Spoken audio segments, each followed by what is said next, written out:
सागर की इस महिला प्रकल्प की मंडल परिचर्चा में आज हम आप सभी का स्वागत करते हैं। विषय आज त्योहारों का मौसम है और त्योहार को चर्चा में रखा गया है कि हमारे त्योहार हमको क्या प्रदान करते हैं।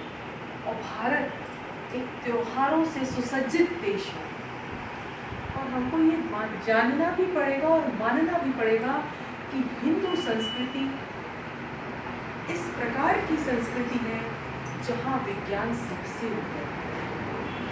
विज्ञान को उन्होंने कैसे इस मानव जीवन को और अच्छा बनाए और एक अज्ञानी व्यक्ति भी, एक कम बुद्धि वाला भी, एक जिसको कोई जानकारी नहीं है, वो व्यक्ति भी कैसे हमारे इस वैज्ञानिक सोच से लाभान्वित हो।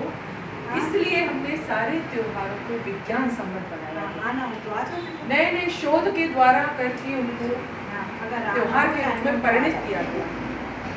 हर चीज जरूरी नहीं है कि हम आप हिंदी की आप बहुत जान के भी आपसे हम अगर विज्ञान सम्मत बातें करेंगे तो एक थोड़ा ही आप बता पाएंगे। बौद्धिक स्तर भी ऊंचा है मगर फिर भी इसलिए हर व्यक्ति हर फील्ड को नहीं जान सकता। इसलिए हमारे यहाँ उनको धर्म से जोड़ा गया कि हम लाभान्वित होते हैं। और उसी से आप देखिए कि हमारा भारत कृषि प्रधान देश है, प्रकृति के हम बहुत करीब हैं और उस प्रकृति से हम लाभान्वित होते हैं। इसलिए हमारे यहाँ पर्यावरण संरक्षण सर्वोपरि, जिसके लिए आज विश्व परेशान है ग्लोबल वार्मिंग से। आज समझ में आ रहा है कि इस हिंदू संस्कृति ने क्या विश्व को दिया। दूसरी चीज, हमारे यहाँ मानव ही नहीं हर जीव का महत्व है। सांप सपेरों का देश बोलने वाले लोग ये भूल गए कि हमने कैसे इको बैलेंस इको सिस्टम को हमने कैसे व्यवस्थित कर रखा अपने धर्म के माध्यम से। सांप को भी दूध पिलाने की संस्कृति हमारे क्यों? कृषि प्रधान देश है, चूहे बिलों में रहते हैं खेत में। अगर हम सारे सांपों को मार डालेंगे तो मनुष्य भूखा रह जाएगा। इसलिए सांप को दूध पिलाओ, मतलब उसका सम्मान करो, उसका संरक्षण करो, उसको मारो नहीं।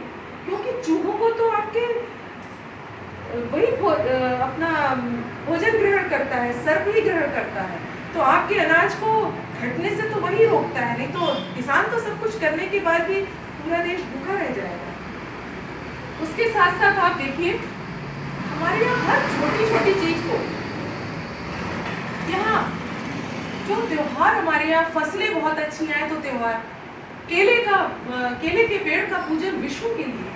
अरे तभी आप करोगे ना विष्णु का पूजन, केले का पेड़ लगा के जब संरक्षण करोगे। और हमारे यहाँ विष्णु को भरण पोषण का माना गया है देवता।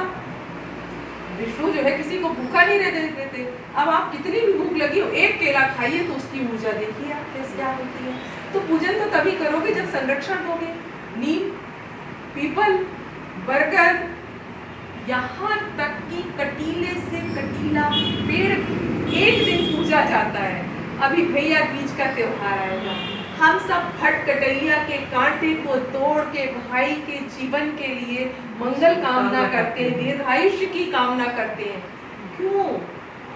हर पेड़ है, चाहे वो छोटा से छोटा हो, बड़ा से बड़ा हो, सभी कुछ औषधि के रूप में।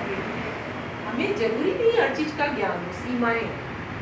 इसलिए संरक्षण सबका होना चाहिए। जानकारी के अभाव में हम हर चीज को नष्ट कर देते हैं, मगर जब हम उसको धर्म से जोड़ देते हैं तो उसको वहाँ संरक्षण प्रदान होता है। वो इसलिए पीढ़ियों से चलता चला आया है कि जाओ पीपल में जल चढ़ाओ, जाओ केले का पत्ता रख के ही विष्णु का पूजन होगा। कोई ये नहीं कहता नहीं हम सत्यनारायण की कथा तो सुनेंगे, केले का नहीं लगाएंगे, हम तो जो है आम का लगाएंगे। कोई भी इस नियम को तोड़ने की हिम्मत भी नहीं जुटा पाता। तो हमारा व्रत, त्योहार, इन सब चीजों में नितांत वैज्ञानिकता का है।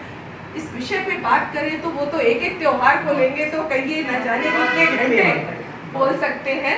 मगर निश्चित रूप से ये जानिए कि हिंदू तीज त्योहार उनका पूर्ण वैज्ञानिक महत्व है और वो मानव जीवन को बहुत ही सहज तरीके से स्वस्थ रह के प्रकृति के साथ अपना हम तारतम्य स्थापित करते हुए बिना किसी जीव को नुकसान किए हुए कैसे एक अच्छा जीवन व्यतीत कर सकते हैं।